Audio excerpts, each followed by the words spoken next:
As-tu déjà imaginé ce qui arrivait, dans le Far West, aux femmes que les autres jugeaient d'un seul regard? À celles dont le poids, la silhouette, ou la simple présence devenaient un sujet de moquerie avant même qu'elles ouvrent la bouche. On dit que l'Ouest était une terre de courage, mais personne ne parle de la cruauté silencieuse qui vivait dans chaque boutique, chaque regard, chaque murmure qui glisse entre les étagères poussiéreuses. Ce n'est pas seulement une histoire, mais un secret que tu n'oublieras jamais. Veux-tu découvrir d'autres secrets comme celui-ci? Alors abonne-toi maintenant, sinon tu risques de manquer la prochaine vérité. C'est dans cette atmosphère lourde qu'Ada se retrouva ce samedi-là, entourée d'odeurs de tabac et de jugements cachés derrière des sourires secs. Elle n'avait rien demandé, elle voulait juste un peu de farine, mais dès que son frère secoua cette lettre devant tout le monde, elle sentit que quelque chose allait se briser en elle. Et quand la boutique entière se figea, quand les têtes se tournèrent comme si un spectacle allait commencer, Ada comprit qu'il n'y avait nulle part où fuir. Le refus lu à voix haute n'était pas simplement un nom d'un prétendant, c'était un verdict public, trop lourde pour être une épouse, trop coûteuse à nourrir, pas assez pour valoir l'effort. Chaque mot résonnait comme un coup de fouet, et les rires qui explosèrent ensuite n'étaient pas juste cruels, ils étaient violents, presque célébrés. Dans un monde où une femme devait être utile, jolie, légère, rapide, silencieuse, Ada devint soudain l'exemple parfait de ce qu'il ne fallait pas être. Même ses doigts tremblaient, serrant son panier jusqu'à blanchir les jointures, comme si elle essayait de disparaître à l'intérieur d'elle-même. Certains dirent qu'elle mangeait trop, d'autres qu'elle coûterait trop cher, et d'autres encore qu'aucun homme sensé ne voudrait d'elle. Mais personne ne se demanda une seule seconde ce qu'elle ressentait. Dans cet ouest rude et poussiéreux, personne n'avait le temps pour la douceur, surtout pas pour une femme comme elle. Et pourtant, ce moment humiliant, ce moment où elle aurait voulu se fondre dans le sol, allait devenir le début d'une histoire que personne n'aurait jamais imaginée. Car parfois, dans ce monde sec et impitoyable, ceux que l'on pense être trop sont justement ceux qui portent la plus grande force. Et l'Ouest, lui, adore tester la force des gens, surtout quand ils croient ne plus en avoir du tout. As-tu déjà ressenti ce moment où quelqu'un de ta propre famille cesse de te voir comme une personne, et commence à te voir comme un poids? Dans le Far West, les dettes dévoraient les hommes plus vite que les tempêtes, et Eli Brigg n'était plus un frère depuis longtemps, il était un homme noyé, cherchant désespérément quelque chose à jeter par-dessus bord pour rester à flot. Et malheureusement pour Ada May, c'était elle qu'il voyait couler sa vie. Quand ils quittèrent la boutique, ses mots devinrent encore plus tranchants que les rires qu'ils laissaient derrière eux. Il ne parlait plus comme un frère inquiet, mais comme un fermier qui calcule des pertes. 3 refus, 3 humiliations, 3 preuves que personne ne voulait de sa sœur. Il disait qu'elle mangeait trop, qu'elle rapportait rien, qu'elle lui coûtait plus qu'elle ne valait, comme si son existence devait être comptée en sacs de farine et heures de travail. Et ce ton froid, ce regard vide, faisait plus mal que toutes les moqueries du village entier. Car dans la solitude du Far West, quand la maison s'écroule, quand les dettes s'empilent et que l'hiver approche, les gens cherchent un coupable, et c'est souvent le plus fragile qui paie. C'est à cet instant qu'Eli révéla son idée, la donner à un homme inconnu, un homme dont on racontait des histoires que même les adultes chuchotaient à voix basse. Jonas Reed. Un rancher brisé, solitaire, presque sauvage, un homme qui travaillait comme si chaque respiration était une punition, un homme tellement dangereux qu'on disait qu'il avait lancé une hache sur celui qui avait osé lui tendre la main. Pourquoi envoyer sa sœur vers un tel homme? Parce qu'Eli n'avait plus d'options, plus de compassion, plus de force. Il ne cherchait plus à la protéger, seulement à survivre. Et dans ce désert de choix, sa sœur devint une dette à effacer. Cette idée glaça Ada May, être donnée à un inconnu, comme un objet qu'on échange contre un service ancien. Mais dans ce monde rude, la peur ne faisait pas reculer les décisions, elle les rendait inévitables. Et pendant qu'Eli parlait, quelque chose se serrait dans la poitrine d'Ada, la sensation étrange d'être poussée vers une vie encore plus dure que celle qu'elle quittait, ou peut-être vers une vérité qu'elle ne soupçonnait pas encore. As-tu déjà senti ta vie basculer en un seul instant, comme si tout ton avenir se décidait sans toi? C'est exactement ce qui arriva à Ada May lorsque son frère la mena vers cet homme dont les gens parlaient avec crainte, Jonas Reed. Dans le Far West, certaines décisions se prenaient sans douceur, sans explication, comme si le destin n'avait pas besoin de demander la permission pour frapper. Et quand Eli présenta sa sœur à Jonas, il ne le fit pas comme un homme qui protège, mais comme quelqu'un qui se débarrasse d'un fardeau trop lourd pour continuer à porter. Jonas, lui, la regarda sans émotion, sans dégoût, sans pitié, juste cette froide évaluation que font les hommes habitués à survivre seuls, comme s'il cherchait à mesurer si elle tiendrait le rythme ou si elle casserait au premier obstacle. Aucun mot gentil, aucune main tendue. Juste une question sèche, tu travailles dur? Tu te plains? Et Ada, tremblante, répondit par de simples hochements de tête, comme si sa voix appartenait à une autre femme.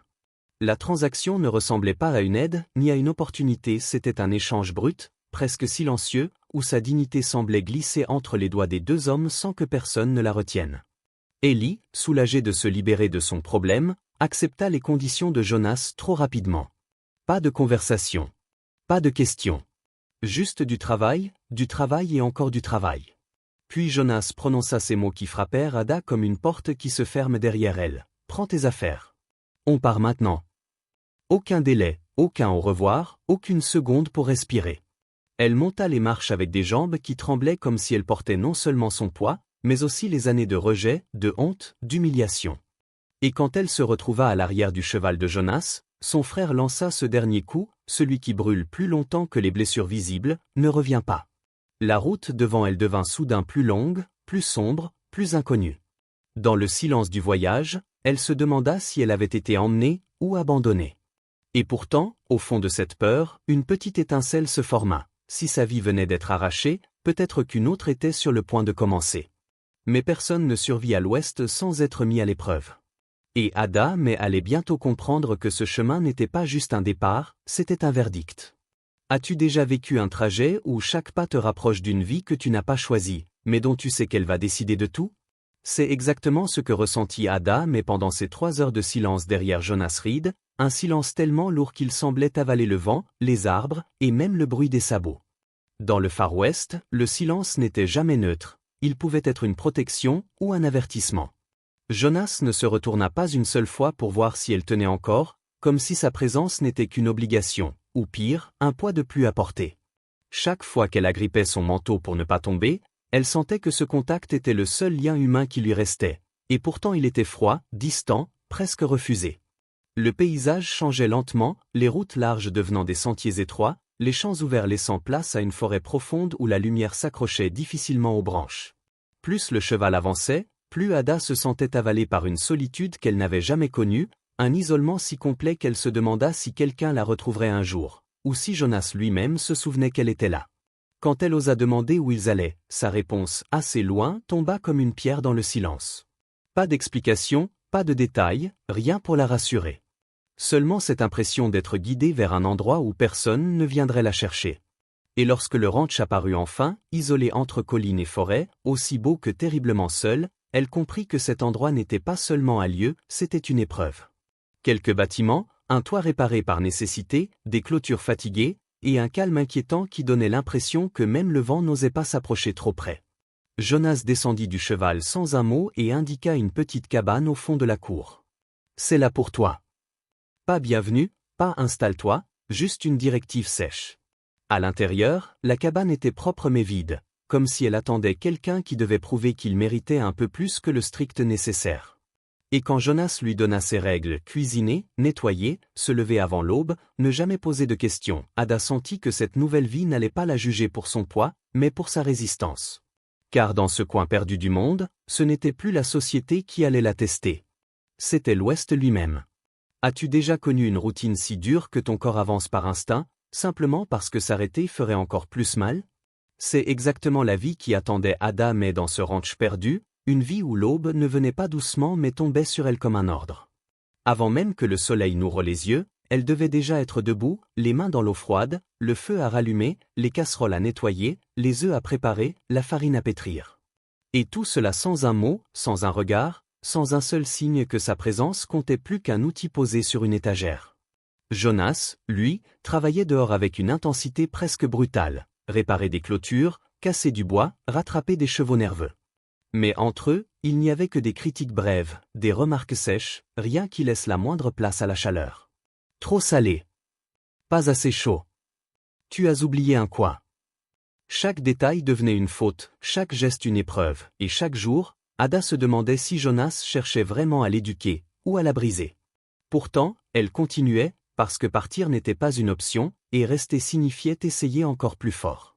Dans le Far West, être utile était souvent la seule façon d'exister, et elle ne voulait plus être quelqu'un que l'on donne, que l'on refuse, que l'on rejette. Alors elle nettoyait jusqu'à ce que ses bras brûlent, cuisait jusqu'à ce que ses jambes tremblent, et rangeait jusqu'à ce que son souffle devienne court et douloureux. Le soir, elle rentrait dans sa petite cabane, les doigts engourdis, les yeux lourds, mais l'esprit encore plus fatigué que son corps. Parfois, elle s'asseyait sur le lit, simplement pour sentir son cœur ralentir, et elle se demandait si Jonas remarquait seulement l'effort qu'elle fournissait. Il ne voyait jamais sa douleur, mais elle voyait la sienne, cachée derrière ses gestes brusques, derrière ce silence tendu, derrière chaque critique qui semblait être plus une protection qu'une attaque. Et au fond, quelque chose lui disait que cet homme ne détestait pas son travail, il détestait avoir besoin de quelqu'un. Pourtant, jour après jour, sans le savoir, Ada commençait à prendre une place dans ce ranch, pas dans la chaleur d'une maison, mais dans le vide d'un cœur qui n'avait plus laissé personne entrer depuis longtemps. Mais pour l'instant, tout ce qu'elle ressentait, c'était la fatigue, la solitude et cette question lancinante. Combien de temps peut-on tenir quand personne ne vous remercie d'exister? As-tu déjà vu la façade d'une personne se fissurer juste une seconde, comme si tout ce qu'elle retenait depuis des années menaçait soudain de jaillir? C'est exactement ce qu'Ada découvrit cette nuit-là, quand un cri brutal traversa le silence du ranch et la tira de son sommeil. Dans le Far West, les nuits pouvaient être froides, dures, impitoyables, mais ce cri-là n'était pas celui du vent ou d'un animal. C'était un cri humain, chargé d'une douleur si profonde qu'elle semblait venir du fond de l'âme. Sans réfléchir, Ada se précipita vers la maison principale, son cœur battant plus vite que ses pas. Elle poussa doucement la porte et entendit un autre gémissement, plus déchirant encore. Dans la petite chambre, Jonas se débattait dans son lit, le visage tordu, couvert de sueur, comme s'il luttait contre un ennemi invisible qui refusait de lâcher prise. Son souffle était haché, ses poings crispés, et ses paroles brisées, des noms murmurés dans la terreur, des supplications étouffées. À cet instant, Ada comprit que cet homme, si rude, si dur, si fermé, n'était pas seulement solitaire, il était hanté. Avec une hésitation tremblante, elle posa sa main sur son épaule, si doucement qu'elle avait peur de le briser, ou qu'il la repousse. « Jonas, réveille-toi. » Il se réveilla d'un coup, les yeux grands ouverts, une lueur sauvage dans le regard, comme si le cauchemar n'était pas encore terminé. Pendant une seconde, il ne la reconnut pas, et Ada sentit une peur glacée lui traverser l'échine. Mais la confusion fit place à quelque chose d'autre, un mélange d'épuisement, de honte, et d'une tristesse qu'elle n'avait jamais vue chez lui. « Sors, souffla-t-il, la voix rauque, presque cassée. Elle voulut lui dire qu'il n'était pas seul, que ce cauchemar n'avait pas besoin de rester enfoui. Mais il répéta, plus fort, « Sors ». Alors elle se retira, blessée par la dureté de ses mots. Pourtant, au moment où elle franchissait la porte, elle entendit un murmure si faible qu'elle pensa l'avoir imaginé, « Je suis désolée ». Ce mot, si rare dans sa bouche, fit trembler quelque chose en elle. Ce n'était pas une excuse pour sa rudesse. C'était une fracture. Une confession muette. Le premier signe que sous la colère et la solitude, il restait encore un homme, pas seulement une ombre. Et dans ce Far West où chacun portait ses douleurs comme des armes, cette minuscule ouverture valait plus que n'importe quel merci. As-tu déjà remarqué que certaines relations ne naissent pas avec des mots, mais avec des gestes tellement discrets qu'on pourrait presque les manquer? C'est exactement ainsi que quelque chose, très lentement, commença à changer entre Ada May et Jonas Reed. Ce matin-là, lorsqu'elle sortit de sa cabane après une nuit agitée, elle trouva une pile de bois soigneusement rangée près de sa porte. Jonas n'en parla pas, ne la regarda même pas quand elle passa devant lui. Mais dans ce monde rude où chacun se battait pour survivre, couper du bois pour quelqu'un n'était pas un geste banal, c'était un langage. Et Ada le comprit. Elle, en retour, cuisina un pain encore chaud, qu'elle laissa sur la table avant qu'il ne descende. Pas un mot, juste un parfum de farine et de chaleur. Jonas ne fit aucun commentaire, mais ce jour-là, il ne critiqua rien, ni la soupe, ni la poussière, ni la température du café. Le silence entre eux ne disparut pas, il changea de nature. Ce n'était plus un mur, mais une sorte de fragile passerelle qu'aucun d'eux n'osait casser. Au fil des jours, cette routine se transforma en un échange muet. Elle raccommodait ses chemises avec soin, lui réparait la porte de sa cabane sans prévenir, elle laissait des herbes sèches pour son mal de tête, lui déposait des outils propres qu'elle n'avait jamais touchés. Dans le Far West, où les mots étaient souvent trop lourds à porter, ces petits gestes devenaient des promesses que personne n'osait formuler. Ada sentait que Jonas la regardait parfois plus longtemps qu'avant, pas avec dureté, mais avec cette expression étrange de quelqu'un qui ne sait plus comment exister autour d'un autre être humain. Et chaque fois qu'ils se croisaient, elle entendait un souffle de quelque chose qui ressemblait du respect. Ce mot-là, elle ne l'avait presque jamais reçu dans sa vie. Pas de la société. Pas des hommes. pas même de son frère. Pourtant, ici, au milieu d'un ranch perdu dans le vent, elle devenait quelqu'un qui comptait, non pas parce qu'elle était utile, mais parce qu'elle était là. Ce n'était pas encore de la tendresse. Pas encore de la confiance. Mais c'était un début, un fil presque invisible qui les reliait malgré eux. Et parfois, au crépuscule, Ada se surprenait à penser que peut-être, juste peut-être, cet endroit qui ressemblait d'abord à une punition était en train de devenir quelque chose d'autre, un refuge qu'elle n'avait jamais connu. As-tu déjà vu un moment où quelqu'un, pourtant solide comme une montagne, s'effondre d'un seul coup comme si toutes ses forces n'avaient été qu'une façade? C'est ce que vécut Ada mais ce jour-là, lorsqu'un bruit sourd jaillit du hangar, suivi d'un juron déchiré. Dans ce monde où les hommes utilisaient le silence comme armure, entendre Jonas crier était comme voir un arbre centenaire se briser au milieu d'une tempête. En entrant dans la grange, elle découvrit un chaos qu'elle n'avait jamais vu, des outils renversés, une selle jetée au sol, un marteau brisé contre le mur. Jonas était là, respirant difficilement, les poings serrés, les mains couvertes de sang, comme s'il avait cherché à frapper quelque chose qui ne pouvait pas être atteint. Elle demanda doucement ce qui s'était passé, mais il répondit avec cette même dureté mécanique, « Rien. Retourne travailler. » Pourtant, ce rien sonnait comme un appel au secours. Elle s'approcha, tenta de toucher sa main blessée, et il recula brusquement comme si le contact le brûlait. « Je n'ai pas besoin d'aide, cracha-t-il. » Mais ses épaules tremblaient, ses yeux brillaient d'une douleur profonde. Et Ada, malgré la peur, fit un pas de plus. « Tu saignes. » Cette phrase simple fut comme une clé tournant dans une porte trop longtemps fermée. Jonas resta immobile, puis quelque chose en lui céda. Pas un cri, pas un mot violent, un effondrement silencieux. Sa voix, d'habitude dure comme la pierre, se fissura, « Je ne peux plus », tout cassa entre mes mains. C'était la première confession vraie qu'elle entendait de lui. Ada sentit son propre cœur se serrer lorsqu'il avoua enfin la blessure qui le hantait. Il n'avait pas pu sauver sa femme, ni sa fille, ni cette petite vie qu'il avait construite autrefois. « Toute ma force n'a servi à rien », murmura-t-il, les yeux perdus dans un passé qui l'étouffait encore. Alors, avec une douceur rare dans ce monde sauvage, elle prit sa main, cette main qui avait travaillé, vécu, perdu et il ne la repoussa pas. « Tu es encore là », dit-elle simplement. Ces mots, si modestes, devinrent un baume. Pour la première fois, Jonas ne fut plus un homme froid, ni un patron, ni un survivant, il devint juste un être humain brisé qui, malgré tout, continuait d'avancer. Et dans ce Far West dur et poussiéreux, ce moment de vérité valait plus que toutes les promesses. C'était le signe que deux solitudes venaient de se rencontrer enfin. As-tu déjà vécu un moment où la nature elle-même semble vouloir tester ce que ton cœur essaie de cacher? C'est ce qui arriva le soir où une tempête féroce s'abattit sur le ranch, transformant le ciel en un océan noir et le vent en un animal sauvage. La pluie tombait si fort qu'elle effaçait presque le paysage, et pourtant, au milieu de ce chaos, Ada entendit un bruit sec, violent. La porte de la grange venait d'être arrachée, laissant les chevaux paniqués hurler dans l'obscurité. Sans réfléchir, elle courut, ses vêtements trempés contre sa peau, ses cheveux collés à son visage. Dans cet ouest brutal, les animaux étaient la vie d'un ranch, et les perdre signifiait tout perdre. Ada agrippa la porte, essayant de la retenir, mais la force du vent était impitoyable. Un cheval effrayé se rua vers l'ouverture, ses sabots frappant la boue, ses yeux fous de terreur. Elle leva les bras, comme pour protéger une créature 100 fois plus forte qu'elle, prête à se prendre le choc pour l'arrêter.